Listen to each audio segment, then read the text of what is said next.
بسم اللہ الرحمن الرحیم۔ مروان بن محمد دمشقی نے کہا، ہمیں سعید بن عبدالعزیز نے ربیعہ بن یزید سے حدیث بیان کی، انہوں نے ابو ادریس خولانی سے، انہوں نے حضرت ابو ذر رضی اللہ عنہ سے، اور انہوں نے نبی صلی اللہ علیہ وآلہ وسلم سے ایک ایسی روایت بیان کی جو آپ نے اللہ تبارک و تعالیٰ سے بیان کی۔ اللہ تعالیٰ نے فرمایا، میرے بندو، میں نے ظلم کرنا اپنے اوپر حرام کیا ہے اور تمہارے درمیان بھی اسے حرام قرار دیا ہے، اس لیے تم ایک دوسرے پر ظلم نہ کرو۔ میرے بندو، تم سب کے سب گمراہ ہو سوائے اس کے جسے میں ہدایت دے دوں، اس لیے مجھ سے ہدایت مانگو، میں تمہیں ہدایت دوں گا۔ میرے بندو، تم سب کے سب بھوکے ہو سوائے اس کے جسے میں کھلاؤں، اس لیے مجھ سے کھانا مانگو، میں تمہیں کھلاؤں گا۔ میرے بندو، تم سب کے سب ننگے ہو سوائے اس کے جسے میں لباس پہناؤں، لہٰذا مجھ سے لباس مانگو، میں تمہیں لباس پہناؤں گا۔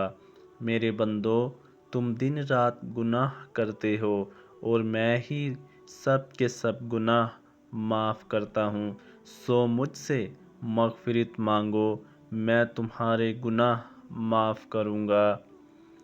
میرے بندو، تم کبھی مجھے نقصان پہنچانے کی طاقت نہیں رکھو گے کہ مجھے نقصان پہنچا سکو، نہ کبھی مجھے فائدہ پہنچانے کے قابل ہوگے کہ مجھے فائدہ پہنچا سکو۔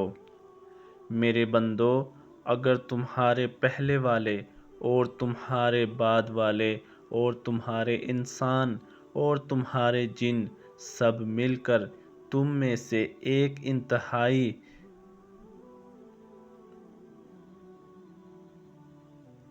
متقی انسان کے دل کے مطابق ہو جائیں تو اس سے میری بادشاہت میں کوئی اضافہ نہیں ہو سکتا۔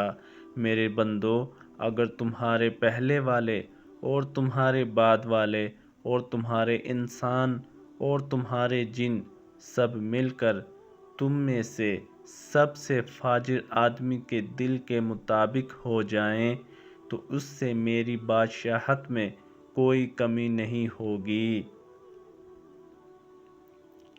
میرے بندو، اگر تمہارے پہلے اور تمہارے پچھلے اور تمہارے انسان اور تمہارے جن سب مل کر ایک کھلے میدان میں کھڑے ہو جائیں اور مجھ سے مانگیں اور میں ہر ایک کو اس کی مانگی ہوئی چیز عطا کر دوں تو اس سے جو میرے پاس ہے اس میں اتنا بھی کم نہیں ہوگا جو اس سوئی سے کم ہوگا جو سمندر میں ڈالی اور نکال لی جائے۔